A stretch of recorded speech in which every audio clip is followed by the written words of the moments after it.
Okay పిల్లలు, prayer అయిపోయింది. Good morning. Very good morning teacher.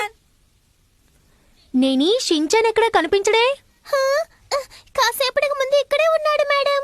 నేను ఇక్కడే ఉన్నాను ఓ మేడం. షించాన్, నువ్వు ఇక్కడే ఉన్నావా? బాత్రూమ్కి వెళ్ళావా షించాన్?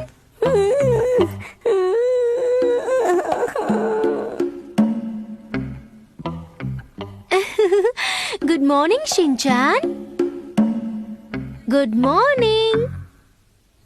ఏమైంది షించాన్, ఏం మాట్లాడవేంటి? షించాన్, మర్యాదగా గుడ్ మార్నింగ్ అని చెప్పు. Good morning. ఏమైంది, నీకు ఒంట్లో బాగోలేదా? పిల్లలు అందరూ రన్నింగ్ రేస్ కి సిద్ధంగా ఉన్నారా? అక్కడ ఒక బొమ్మ ఉంది,